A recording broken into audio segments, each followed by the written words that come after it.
Hello and a warm welcome to Federal Special Program Capital Beat. The state of Assam is on the boil because of the illegal migrants issue.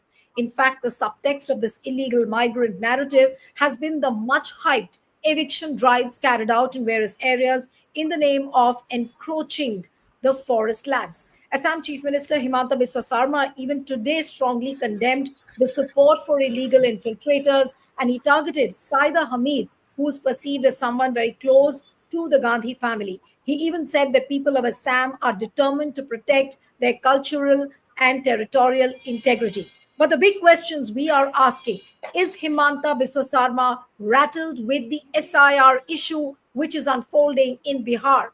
Can a fragmented opposition in Assam now get its act together? Will Himanta's polarization prevail in Assam this time? Joining me this evening is Paresh Malakar, who is the president of the Assam Civil Society. Thank you so much, Mr. Malakar, for joining. We have Samir Purkastha, who is the associate editor of the Federal. Thank you so much, Samir, for joining. And I'll begin with Paresh Malakar. Paresh, what is really happening? Is the eviction drive, of course, I was speaking to Samir on the phone, and he said that eviction drive is just one of the subtexts. But what's actually happening, is it something very, very dangerous? I really want to understand from you as to what's happening on the ground. So I tell you one thing, this foreign national issue. So for last nearly 40 years, this has been the issue here, and particularly when there is an election around the corner, then this is being discussed. See, there was a movement for 6 year long Assam movement. After Assam movement, you see Rajiv Gandhi signed an accord with ASU, and immediately after that, the Congress government here was dismissed. So ASU converted itself to Assam Gana Parishad. Prafulla Mahanta Brigufukan, they formed the government. They ran the AGP government. The AGP government was in power 2 times. Then came Tarun Gogoi, and now for last 11 years, BJP is in power. And when Tarun Gogoi was the chief minister, this Himanta Biswa Sarma, the chief minister, today's chief minister, he was in charge of Assam Accord, implementation of Assam Accord. What did he do then? So thing is, this Assam, they do not want to do anything. So for this issue is concerned, but they want the powers that be, they want to keep this issue alive so that they can use this whenever there is an election around the corner. Now, what is happening? Now they're saying that illegal. You see, if there is some illegal immigrants or if some illegal foreigners, you do deport them by using all legal measures, and this as per the Assam Accord. What does the Assam Accord say? The Assam Accord says anybody coming after 71, Hindus, Muslim, you just send them off with a due process, without disturbing, without actually treating them with all human concerns or so that was the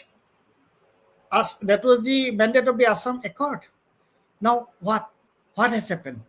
Now they're saying that okay, there is encroachment. Encroachment, I tell you. You see, encroachment, of course, there is encroachment in Assam. It's not only in Assam, everywhere in the country. You see, now Assam, as you know, it's a flood-affected areas. It's a riverine. So there are people who live near the rivers, and there is erosion, floods. At times, what happens? You see, the flood, if people lose their lands because of flood and erosion. Now, where will these people go? These people go, they'll have to settle somewhere. And these settlers are not only the Bengali Muslim. They are also Hindus and tribal people. So they go and they settle. That is, and of course you evict them. But then there are clear instruction from Supreme Court of India that how you need to do eviction. So you follow the due process of law and you do that. Nobody is But going what to is your actually feeling? stop you, and No, nobody but is going to oppose Mr. that. Malakar, Mr. Malakar, what are you witnessing on the ground? Are the rules and regulations not being followed? Are people being evicted randomly? Are the documents No, being checked? no, no, no, Is no, there no. They are fairness? not following. They Okay, are not following the due process of law while evicting people. No due process of law. okay, So that is why the Supreme Court has intervened, and in various places, Supreme Court has said, "No, you just stall it, halt it." Why? You say, what do you see in social media? What do you see in media? And what is there in the real world? right. Nowadays we live in two different worlds. One is the virtual world, another is the real world.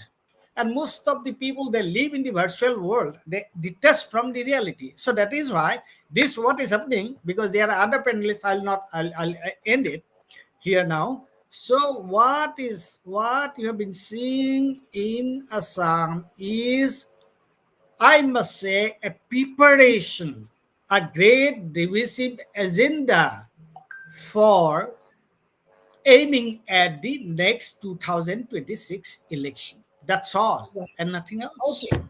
Okay, so you're saying that it's looks like the larger divisive agenda. Now, Samir, I'll come to you, and then I'll come to Prasenjit. Samir, now there is a big SIR issue, which has already become a full blown issue in Bihar, and now with the SIR being rolled out in other states, which eventually Election Commission will conduct in other states. They are very clear on that. Uh, can Himanta's polarization or the divisive agenda, as what Paresh put it, will it prevail now? What happens if SIR is also rolled out in Assam? What happens then? Are we heading towards a complete chaos in Assam? Because already there's such a divisive atmosphere. And what if SIR is also rolled out there?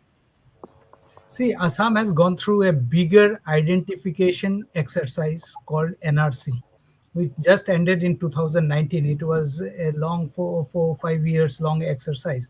And at the end of this NRC, 19 lakhs people, couldn't prove sufficient documents to prove their Indian citizenship. And so their name was was not included in the NRC list. So instead of taking forward the NRC process, which was a legal and due process as per the Assam Accord, to permanently resolve this problem of illegal migrants. But instead of taking forward this NRC, what the BJP government is doing is, they are raking up new issues. If they are really sincere in resolving the problem of illegal migrant, then they should start the process of implementing NRC. They should issue NRC, under NRC they should provide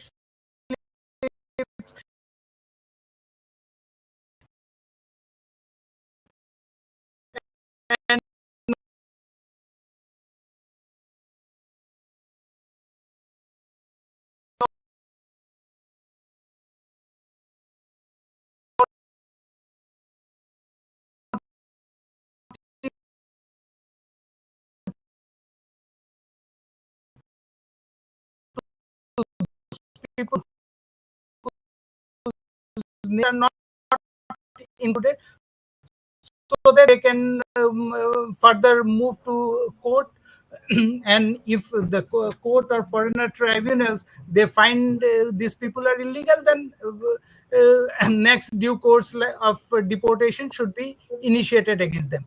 But instead of all these things, are keeping these issues. Some has you are job, then it's regularly among the uneducated people, this kind of propaganda resonates.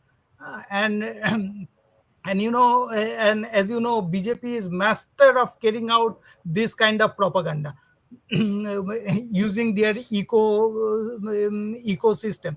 And so Himanta Biswa Sarma this time is not ending at only eviction drive and raking these issues. Other day he said that there are some strangers who are driving app cabs and Ola and Uber. And then today yesterday in Margarita, he said that there are some strangers there, and this eviction drive will be carried out even in Margarita. Now Margarita in Upper Assam, there is hardly any Bengali Muslim population there. The populations are by outsiders. Who are outsiders in the context of Margarita is the Bengali Hindus and the Hindi speaking people. So now But tell me it, honestly, Samir, how serious is this migrant issue in Assam? There are a lot of people who've come down from Bangladesh, they've settled there, they've been staying here for decades and decades. But now to call them Bangladeshis or foreign nationals and to evict them, to deport them back, how fair is it to them? Because they have been staying for decades and decades, they have all the documents, and now all of a sudden you've decided that you're going to evict them out. see, nobody has done the real head count other than this NRC exercise to determine how much of migrant populations are there in Assam. So we have to based on the census data. Now, if you look at the census data, then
during the period from 1911 to 1921.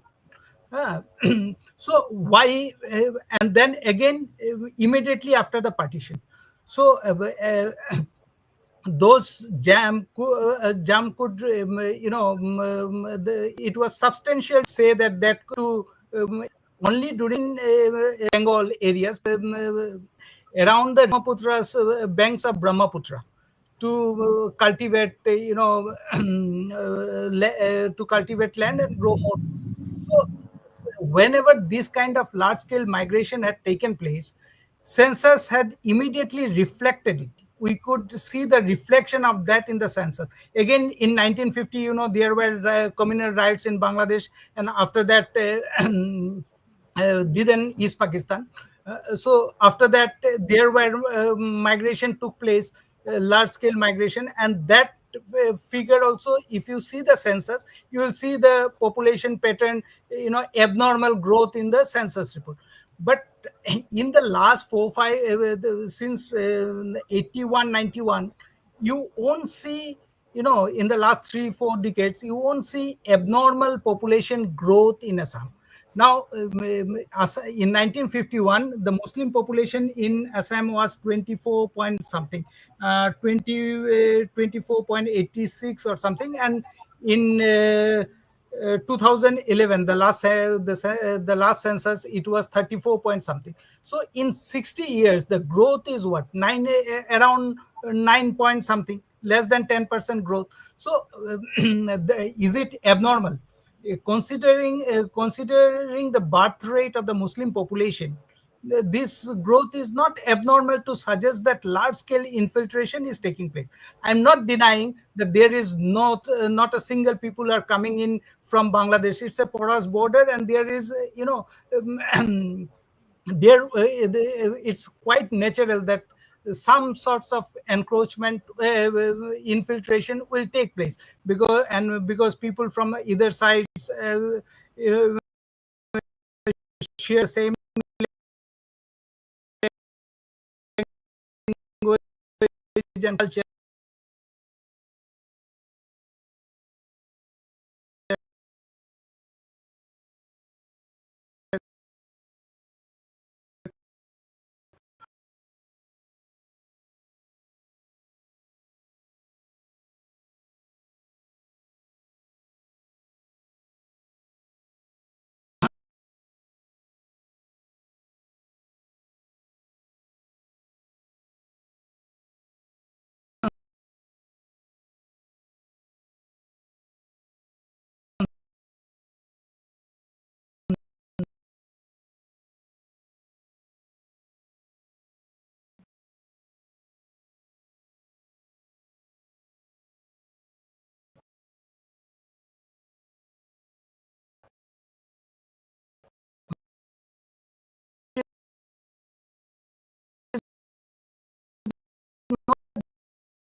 There some infiltration might be taking place, but nobody has taken head count of those to suggest how big the threat is. But available data doesn't point towards any significant or abnormal demographic and he has been given, hosting here as a almost like a state guest. Who is given, who has given permission? The Right. government of India, led by so-called, pro-Hindu BJP. So this Right. kind of double standard BJP is even in Assam, in the name of this illegal migrants issue. The larger motive is to hand over this land to some corporate houses. Right. And Okay. Yeah. So that's quite evident that these large tracts of land eventually will be handed over to the corporate houses, and at the same time, they will generate this divisive agenda, polarize. But coming to you, Prasenjit, now, that how well poised is the opposition to tackle the issue? Is opposition united? Because what I'm reading and gathering, that there is no uh, one united alliance in Assam. They're still working on it. They're working whether to include Congress, whether formally Congress should be part of it, how united are the opposition parties. Can they really handle this onslaught of the eviction drives, handle this onslaught of the polarization and the divisive agenda which is being meted out to the people? How well prepared is the opposition in Assam? Yes, Prasenjit. First of all, one has to understand the social psychology that is playing out along with this drive for eviction. The social psychology is that a segment is really enjoying a virile pleasure by seeing children, women, and other distressed people thrown out of their homes. And this is celebrated by a segment of deviant social media users. Now, they have made an echo chamber. The echo chamber looms large, and it is fueled by some of the statements made by powers that be. But echo chambers only produce a pernicious version of the truth. And the pernicious version is a gross generalization, Islamophobic statements saying that uh, millions of Muslims have invaded Assam. They are called intruders, Wuspet. Now, if they have intruded, what was BSF doing? Did it lower its guard at any point in Assam? There is no such evidence that BSF has not protected the borders, land border and riverine border in an appropriate, not in an appropriate manner. Rather, BSF has been given so much of fillip, so much of weapons, so much of other instruments, laser beam, and all this to protect this weather, to protect the border, and to create an all-weather protection system, which it had successfully created. The border fencing has also been completed almost around 75% of the open border. Rest of it are inaccessible areas, and there are some problems of demarcation. Therefore, the whole bogey of illegal immigrants is something that has been created repeatedly for polarizing, for creating a kind of a vertical rift in the name of religious identities. But those who are doing this, they are uh, they are forgetting Assam's ground reality. They're oblivious of the fact that Assamese culture, Assamese language has a great synthetic ability. It synthesized a large number of tribes. It synthesized Assamese and Bengali speaking Muslims. And all of them came within the fold of speaking Ohomia as a language and celebrated Ohomia literature, Ohomia culture, Ohomia music. The musicians, the great cultural icons of Assam, Jyoti Prasad Agarwala, Vishnu Prasad Rava, even my uncle Hemanga Biswas and others, they worked together in creating a synthetic space of cultural communication and cultural unity, keeping aside all the diversity and keeping people together. And that bond is still intact. No force in Assam can ever break this bond. This is what they're oblivious of. Powers that be always commit this kind of a blunder of thinking that people Right. can be So divided you are in talking, micro coteries. People you cannot be are divided talking, in this artificial manner. They yes, have done a no, no, committed a you are huge talking mistake about, at you this are point of talking time. about, Yeah. you are talking about the mindset and the social psychology. But I'll come to you, Samir.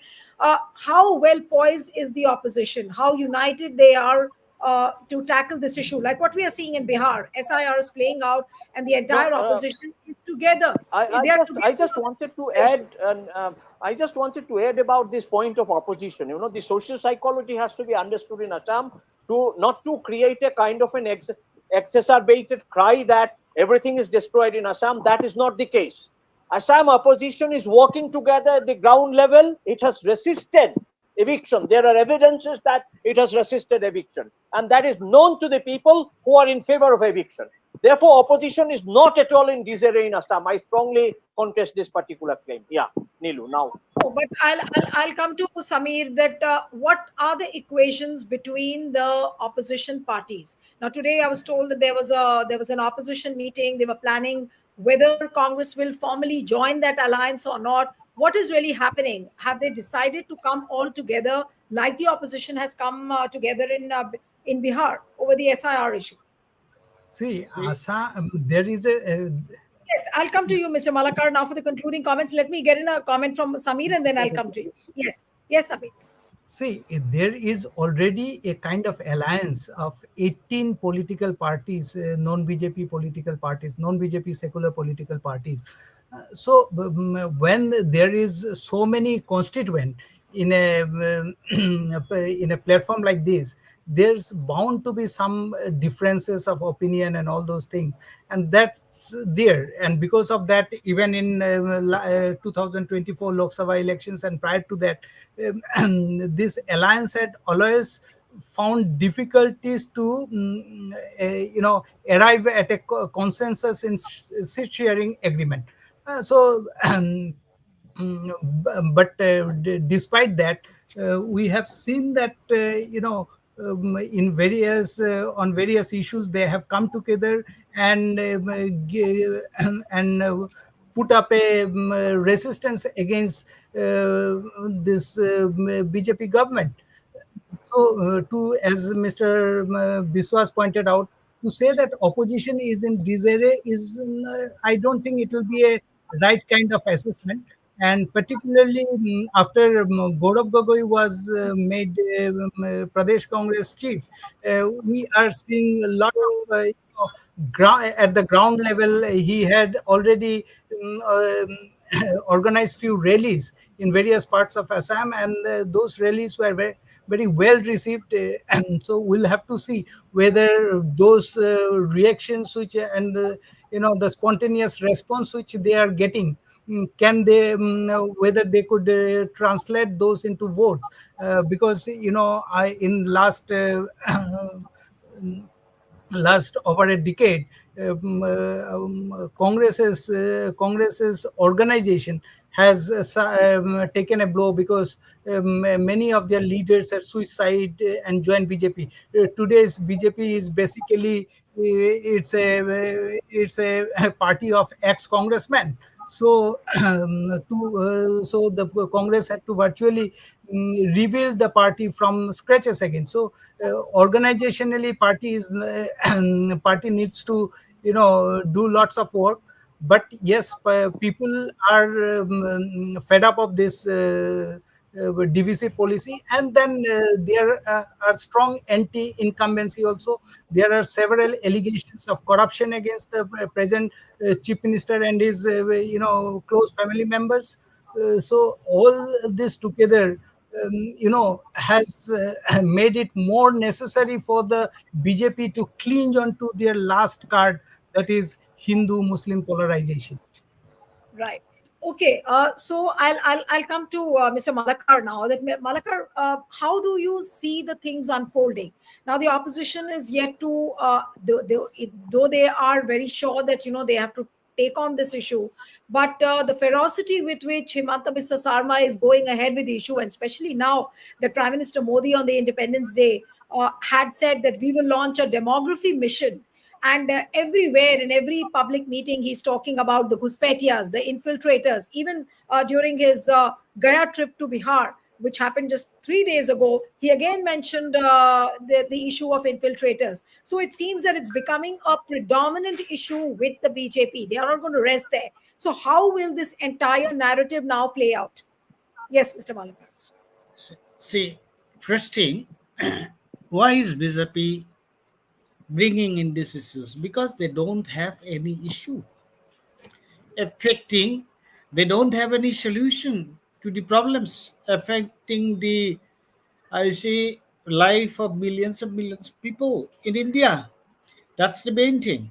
Now, but then why I want to raise my hand, because you see, so far opposition is concerned, I'll just give you a little, you see, ground reality, what is happening. A six-member committee was formed 6 months before. This was a committee of civil society people, headed by Dr. Hiren Guhai. Hare Krishna. Hiren Guhai is a very eminent public intellectual in Assam. Hare Krishna Deka, he was a former DGP and a Sahitya Academy Award winning scholar. And then Ajit Kumar Bhuya, myself, Abdul Mannan, and Santanu Bhattakur. This is a group of 6 people, and we have been trying to unite the opposition for last 6 months. We had held several meetings with the political parties individually and also collectively. We have made APCC chairman, you see, number of times, and also the APCC, the uh, AICC in charge of APCC Assam. So a very sincere move is going on here in Assam. And apart from that, I would be very actually, I'm very happy to share one another information with you. Last, you see, in the month of July, we held a citizens convention, United Citizens Convention in Guwahati. So about 1,200 people from different parts of Assam, they participated in it. All the opposition political parties, they came, the leaders, they came. The citizens were sitting on the dais. Jugendra Jadhav also attended this. And the opposition leaders were sitting as audience. And after that, we have a plan of organizing this regional level. You see, the citizens convention.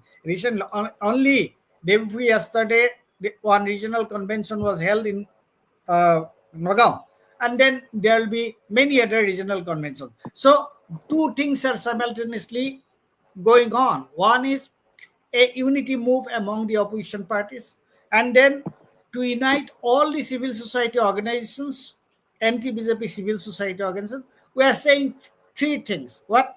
One is that the opposition political parties must get united, number one. All civil society organizations opposed to BJP must get united.